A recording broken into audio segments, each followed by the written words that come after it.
आज ना भ्रष्टाचार, फिर कैसे कह रहे हैं कि भ्रष्टाचार कहाँ है? देखिए 2014 में एक नारा आया था, बहुत हुआ भ्रष्टाचार, अब की बार भाजपा सरकार। अब एक चीज बताइए कि जो भ्रष्टाचारी हैं वो सब के सब सदाचारी बन गए हैं। अभी भारतीय जनता पार्टी अनुराग ओझा के ऊपर 10 करोड़ का घोटाला कर दे, ठीक, और अनुराग ओझा अमित शाह के पास में फोन करे, भैया हम आपकी पार्टी की सदस्यता लेना चाहते हैं। ईडी सीबीआई हमारे घर का रास्ता भूल जाएगा और मोदी जी कहेंगे अनुराग ओझा सबसे बड़ा सदाचारी। तो भ्रष्टाचारी जितना है भाजपा में बैठ गए हैं। आप बताइए अजीत पवार, जिन पर भारतीय जनता पार्टी और मोदी जी ने तथाकथित रूप से आरोप लगाया था, उन्होंने भारतीय जनता पार्टी की सदस्यता ली, वो सदाचारी बन गए। हेमंत बिस्वा शर्मा, उन पर अमित शाह जी ने लगाया था आरोप, जैसे ही बीजेपी में जाते हैं सदाचारी बन जाते हैं। तो जितने भ्रष्टाचारी हैं, आपको याद होगा कि एक गाना आया था 19 दशक में कि राम तेरी गंगा मैली हो गई, पापियों के पाप धोते धोते। तो वर्तमान सरकार के ऊपर एक गाना बहुत सटीक बैठ रहा है कि मोदी तेरी भाजपा मैली हो गई, भ्रष्टाचारियों के भ्रष्टाचार धोते धोते। पता नहीं कौन सा सर्फ एक्सल है साहब कि तुरंत रगड़ देते हैं, भ्रष्टाचार छूट जाता है। और जितने भ्रष्टाचारी भारतीय जनता पार्टी में बैठे हैं उनके घर का ईडी सीबीआई रास्ता भूल जाता है।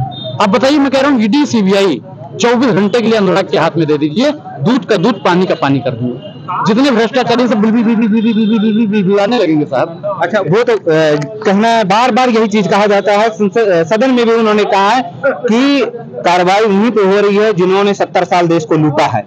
देखिए, आपको याद होगा कि मोदी जी ने एक चीज कहा था सदन के अंदर कि जो जनता नहीं कर पाई वो ईडी और सीबीआई ने कर दिखाया। ये मोदी जी का बयान है।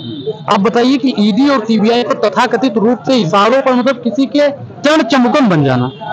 दो प्रकार की दलाली भी होती है, एक होती है वर्तमान सरकार की, जैसे सब के सब लोग कर रहे हैं। 2014 से पहले पत्रकारिता आबाद थी, आज के समय पर पत्रकारिता भी वर्तमान सरकार का चरण चमुकम कर रही है। सोशल मीडिया ही सच्चा मीडिया है। वो ईडी सीबीआई एक समय पर सबके घर जाया करती थी, लेकिन आज के समय पर सिर्फ और सिर्फ विपक्ष के घर पे जा रही है। कोर्ट कचहरी सबका फैसला किया करता था, लेकिन आज के समय पर सिर्फ और सिर्फ भाजपा की तथाकथित इशारों पर। तो ये कहीं ना कहीं बेईमानी। भ्रष्टाचार, सबसे ज्यादा भ्रष्टाचारी तो भारतीय जनता पार्टी में बैठे हैं। जितना भी नेता है, चपरासी से लेकर बड़का नेता तक, सबका सब भ्रष्टाचारी। राहुल गांधी की भारत जोड़ो यात्रा, फिर न्याय यात्रा में कितना देश की जनता कितना समर्थन दे रही है? 101%, क्योंकि भारत जोड़ो यात्रा जो है, अब अभी भाजपा के लोग क्या कह रहे हैं, भारत टूटा कब था? ये भारतीय जनता पार्टी का लोग, मैं बता रहा हूँ, महंगाई से भारत टूटा, बेरोजगारी से भारत टूटा, महिला सशक्तिकरण के नाम पर भारत टूटा, शिक्षा के नाम पर भारत टूटा। आप बताइए, मैं एक युवा हूँ, मैं पढ़ रहा हूँ, अभी शिक्षा पर 18% की जीएसटी लग गई। मतलब साफ है कि मोदी जी चाहते हैं देश का युवा पढ़े ना। धर्मेंद्र प्रधान जी चाहते हैं, जो देश के शिक्षा मंत्री हैं, कि देश का युवा पढ़े ना। अब बताइए, शिक्षा पर टैक्स लगाना ठीक है? अटल बिहारी वाजपेयी जी ने भी कहा था कि शिक्षा और स्वास्थ्य फ्री होना चाहिए, लेकिन आज की सरकार कलम और किताब पर भी टैक्स लगाने लगी। ये कहाँ का भाई न्याय है? 4 राज्यों में हाल में ही चुनाव हुआ, कांग्रेस का वहां भी सुपड़ा साफ हुआ, फिर क्या कहेंगे आप? मैं बता रहा हूँ कि ईडी और ये क्या नाम है इनका, ईवीएम जहां जहां रहेगा, मैं बता दूं कि ईवीएम से मोदी जी जानते हैं कि अगर पूरा जीत लिए तो जनता सड़क पे उतर आएगी। राम मनोहर लोहिया जी ने कहा था कि जब सड़कें सूनी हो जाएं तो संसद हमारा हो जाता है। तो आज संसद में देख लीजिए क्या हो रहा है। संसद में अगर कोई सांसद कह देता है कि हमला वाले पे मैं बात करूंगा, थोड़ा सा रुझान डालूंगा बस कि हमला कैसे हुआ, आप बताइए कितने सांसदों को निकाल दिया गया? सबको निकाल रहे हैं, एक तरफा निकाल रहे हैं। और बाद में जब उन लड़कों को पुलिस कस्टडी में लेकर कह रही थी कि जबरदस्ती, मतलब कह रहे थे कि विपक्ष का नाम ले लो, उनको करंट के झटके दिए गए। ये बेईमानी है या नहीं?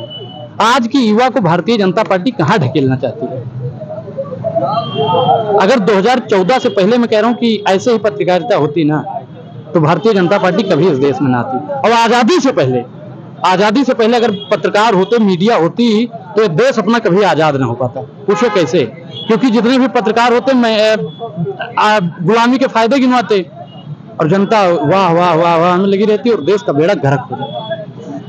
तो इसके मतलब देश को नर्क में पहुंचाने का मीडिया ने ही काम किया। जितना जिम्मेदार वर्तमान सरकार है, उतना ही जिम्मेदार आज की मीडिया है। सोशल मीडिया ही सच्चा मीडिया है, जो सच की खबर दिखाता है, सच दिखाता है।